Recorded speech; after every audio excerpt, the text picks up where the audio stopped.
Hi everyone. Pigmentation, uneven skin tone, tanning और dullness को लेके प्रोडक्ट्स के बारे में आपके बहुत सारे सवाल आते हैं। तो इस वीडियो में मैं आपको ऐसे ही एक प्रोडक्ट के बारे में बताने वाली हूँ। ये है डीमेलान क्रीम। डीमेलान एक मेडिकेटेड क्रीम है जो अनइवन स्किन टोन और पिगमेंटेशन और डलनेस पे काम करती है। इस वीडियो में मैं आपको वो सब समझाऊंगी कि किस तरीके से डीमेलान काम करती है और क्यों इसके साइड इफ़ेक्ट्स नहीं हैं।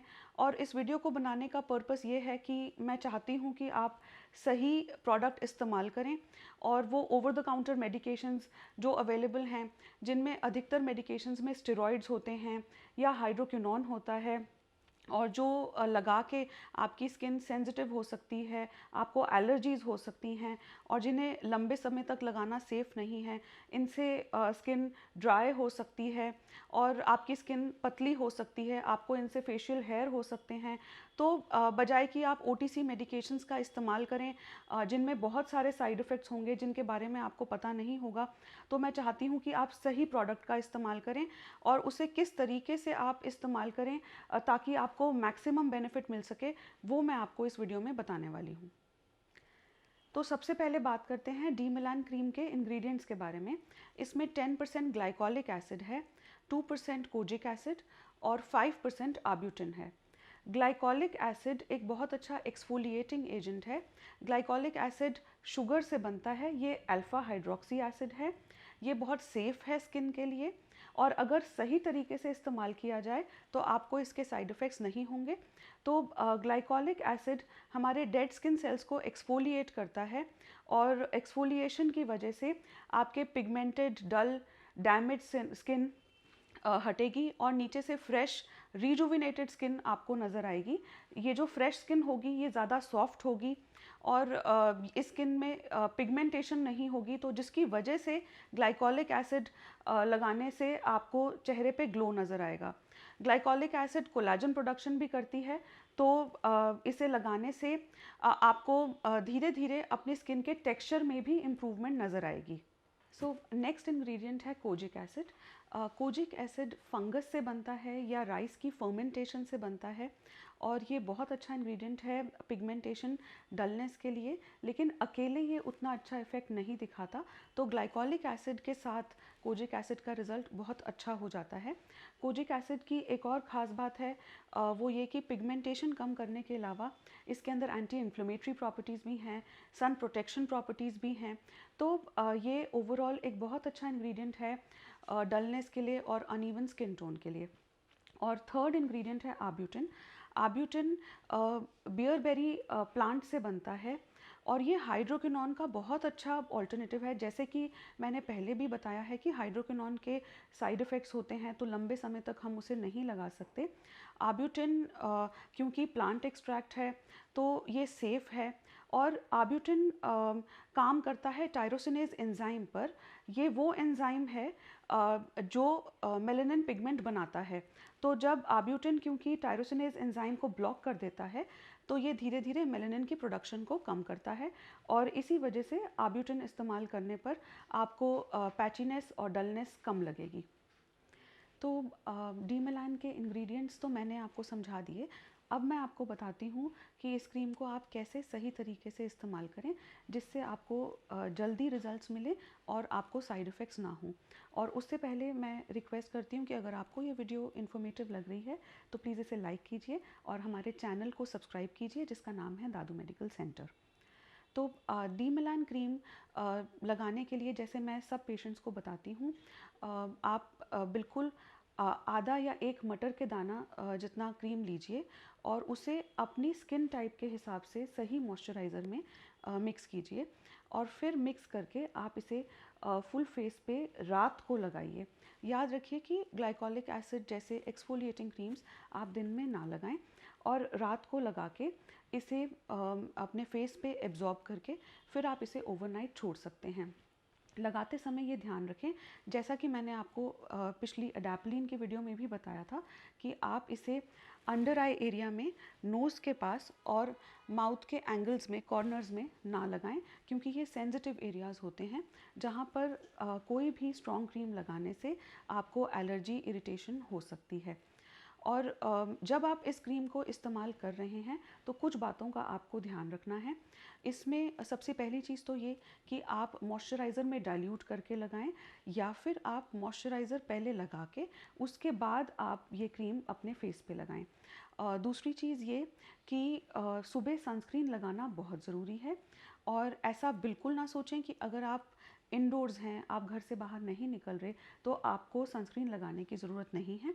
नॉर्मल सनस्क्रीन्स से ज़्यादा अच्छा, केमिकल सनस्क्रीन से बेहतर ये रहेगा कि आप फिज़िकल सनस्क्रीन का इस्तेमाल करें, ताकि, क्योंकि उसकी ब्लॉकिंग प्रॉपर्टी ज़्यादा अच्छी होती है। और एक सही सनस्क्रीन SPF 30+ और जिसकी PA रेटिंग अच्छी हो, 3+ हो, उसे इस्तेमाल करें। और अगर आपकी स्किन ड्राई है, सेंसिटिव है, तो आप इस क्रीम को इस्तेमाल ना करें। और कोई भी क्रीम अपने चेहरे पे लगाने से पहले मैं यही सलाह देती हूँ कि आप एक बार अपनी स्किन को अपने डर्माटोलॉजिस्ट से एग्ज़ामिन करवा लें, और नहीं तो उस क्रीम का कम से कम पैच टेस्ट करें। तो क्रीम को आप कान के पीछे के हिस्से में या नेक पर लगा के पैच टेस्ट करके, और उसके बाद ही उसे अपने फेस पे लगाना शुरू करें। अगर क्रीम लगाने के बाद भी आपको कुछ ड्राइनेस, इरिटेशन, रेडनेस या बर्निंग सेंसेशन हो रही है, तो उसे तुरंत डिसकंटिन्यू करें और अपने फेस पे मॉइस्चराइज़र लगाएं, और अपने नियरेस्ट क्वालिफाइड और एक्सपीरियंस डर्माटोलॉजिस्ट को तुरंत दिखाएं। अब कुछ और बातें जो आपको ध्यान में रखनी है अगर आप डीमेलान क्रीम का इस्तेमाल कर रहे हैं। सबसे पहली चीज़ तो ये कि डीमेलान का असर आने में कुछ समय लगेगा, तो आप 5-7 दिन में ये एक्सपेक्ट ना करें कि आपको अपने कॉम्प्लेक्शन में, डलनेस में फ़र्क नज़र आ जाएगा। तो इसमें कम से कम 3 हफ्ते या महीना लग सकता है। और दूसरी इम्पॉर्टेंट चीज़ जो मैं हमेशा सबको समझाती हूँ कि और 1 महीने में आपको अच्छा असर दिख जाएगा। तो याद रखें कि कोई भी क्रीम, चाहे डीमेलान हो या फिर कोई भी और स्किन लाइटनिंग क्रीम हो, तो आप उसका लंबे समय तक इस्तेमाल ना करें। तो जैसा कि मैं अपनी क्लिनिक में बताती हूँ, वो ये कि 2 महीने के बाद जब हमें डिज़ायर्ड रिज़ल्ट मिल जाएगा, तो उसके बाद आप इस क्रीम को ऑल्टरनेट नाइट लगाएं, और 2 हफ्ते तक इसको ऑल्टरनेट नाइट लगा के, उसके बाद आप इसको ट्वाइस अ वीक लगा के फिर इसे डिसकंटिन्यू कर दें।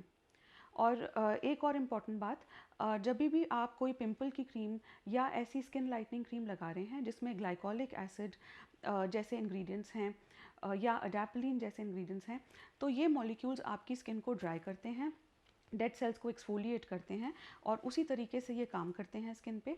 तो हमेशा ये क्रीम्स लगाते समय आप ध्यान रखें कि अगर आप कोई पार्लर एक्टिविटी कर रहे हैं, तो उसके 4 या 5 दिन पहले आप अपनी नाइट क्रीम्स डिसकंटिन्यू करें, और फिर पार्लर एक्टिविटी के बाद, जैसे कि थ्रेडिंग, वैक्सिंग, ब्लीचिंग या स्क्रबिंग के बाद, आप 4 या 5 दिन बाद ही अपनी स्किन को अच्छे से मॉइस्चराइज करके फिर इन क्रीम्स को दोबारा लगाना शुरू करें। एक और इम्पॉर्टेंट बात जो मैं इस वीडियो के थ्रू आप सब तक पहुंचाना चाहती हूँ, वो ये कि अगर किसी भी ऐड से या फेयरनेस क्रीम से आपको ये प्रॉमिस किया जा रहा है कि इससे आपका कॉम्प्लेक्शन बहुत फेयर हो जाएगा और परमानेंटली चेंज हो जाएगा, तो ये बिल्कुल गलत है। तो डीमेलान क्रीम के बारे में भी मैं यही बताना चाहती हूँ कि ये क्रीम आपके अनइवन स्किन टोन, पिगमेंटेशन पे बहुत अच्छा काम करेगी, लेकिन ये आपके कॉम्प्लेक्शन को हमेशा के लिए चेंज नहीं कर सकती। तो अब मैं आपको वो इंडिकेशंस भी बताती हूँ कि आप कहाँ कहाँ पर डीमेलान क्रीम का इस्तेमाल कर सकते हैं। तो अगर आपके चेहरे पर पिंपल के ब्राउन निशान हैं, या आपको uneven skin tone, patchiness, dullness है, तो आप ये क्रीम आसानी से लगा सकते हैं। इसे लगाने से आपको चेहरे पे ग्लो नज़र आएगा, pigmentation, patchiness, dullness, uneven skin tone, ये सब खत्म होगी। अगर आपको फ्रेकल्स हैं और आप फ्रेकल्स का ट्रीटमेंट करवा चुके हैं, तो रिज़ल्ट्स को सस्टेन करने के लिए, या मेलास्मा है, मेलास्मा का ट्रीटमेंट आप करवा चुके हैं, तो उसके रिज़ल्ट्स को सस्टेन करने के लिए किसी भी तरह की हाइपर पिगमेंटेशन को कम करने के लिए आप इस क्रीम का इस्तेमाल कर सकते हैं। तो अब आप पूछेंगे कि क्या डीमेलान डिसकंटिन्यू करने के बाद हमारी पिगमेंटेशन फिर से वापस आ जाएगी? तो देखिए, ये बहुत ज़रूरी है कि अगर आपको बहुत ज़्यादा पिगमेंटेशन है, डलनेस है, अनइवन स्किन टोन है, तो बहुत सारे कारण हो सकते हैं, अंडरलाइंग इश्यूज़ जो आपके अभी तक रिजॉल्व नहीं हुए हैं। तो अगर आपको बहुत ज़्यादा पिगमेंटेशन है तो डीमेलान क्रीम से आप अच्छा रिजल्ट देखेंगे, लेकिन अंडरलाइंग इश्यूज़ को रिजॉल्व करना भी बहुत ज़रूरी है। जैसे कि कई बार विटामिन की कमी से, विटामिन डी, विटामिन B12 या आयरन की कमी से पिगमेंटेशन होती है। कई बार हमारा लाइफस्टाइल ऐसा होता है जिसकी वजह से हमें पिगमेंटेशन होती है। तो अगर आपकी नींद पूरी ना हो, अगर आपका लाइफस्टाइल बहुत स्ट्रेसफुल हो, अगर आपकी डाइट हेल्दी ना हो, अगर आपका सन एक्सपोजर बहुत ज़्यादा हो या अल्कोहल स्मोकिंग बहुत ज़्यादा हो, तो ऐसे में आपकी स्किन बहुत टायर्ड, डल, फटीग लगेगी। तो ये बहुत ज़रूरी है कि अपने लाइफस्टाइल को ठीक करें और अपने विटामिन सप्लीमेंट्स लें और अपने ब्लड लेवल्स चेक कराएं। काफ़ी बार थायराइड होने से भी पिगमेंटेशन बहुत ज़्यादा होती है, तो अपने अंडरलाइंग इश्यूज़ को रिजॉल्व करें। और जब आप 3 महीने में डीमेलान क्रीम डिसकंटिन्यू कर दें तो उसके बाद भी याद रखें कि सनस्क्रीन, जैसा कि मैं अपनी हर वीडियो में बताती हूँ, हमेशा इस्तेमाल करना है, सही सनस्क्रीन लगाना है। दिन में अगर आप घर में हैं तो भी आपको सनस्क्रीन लगाना है। अगर आप इंडोर्स हैं लेकिन आप लैपटॉप पे काम कर रहे हैं तो उसकी रेस से भी आपकी स्किन डैमेज हो सकती है। और सनस्क्रीन के अलावा मॉइस्चराइज़र सही लगाएं, सही फेस वॉश का इस्तेमाल करें, फ्रूट्स और वेजिटेबल्स अपनी डाइट में लें। अलग अलग रंगों के फ्रूट्स और वेजिटेबल्स में वो अलग अलग एंटीऑक्सीडेंट्स होते हैं जिससे आपको प्रॉपर न्यूट्रिशन मिलेगा और आपकी स्किन नेचुरली हेल्दी और ग्लोइंग रहेगी। और उसके बाद डीमेलान डिसकंटिन्यू करने के बाद अगर आप कुछ लगाना चाहते हैं तो आप एक माइल्ड सिरम जैसे विटामिन C सिरम लगा सकते हैं रिजल्ट्स को सस्टेन करने के लिए। और कुछ होम रेमेडीज़ कर सकते हैं जिससे आपको अपने चेहरे पे अच्छा ग्लो, हमेशा हेल्दी ग्लो हमेशा नज़र आता रहेगा। हमारी कंट्री में कॉम्प्लेक्शन को बहुत इंपॉर्टेंस दी जाती है, लेकिन हमेशा याद रखें कि असली ब्यूटी हमारा कॉन्फिडेंस है। अगर आप कॉन्फिडेंट हैं तो आप बहुतों के दिल बहुत आसानी से जीत सकते हैं। और अगर आपको ये वीडियो इन्फॉर्मेटिव लगी तो प्लीज़ इसे लाइक कीजिए, अपने फ्रेंड्स और फैमिली में इसे शेयर कीजिए और हमारे यूट्यूब चैनल पे सब्सक्राइब कीजिए जिसका नाम है दादू मेडिकल सेंटर, और बेल आइकन पे क्लिक कीजिए ताकि आपको हमारे वीडियोस की नोटिफिकेशन मिल सके।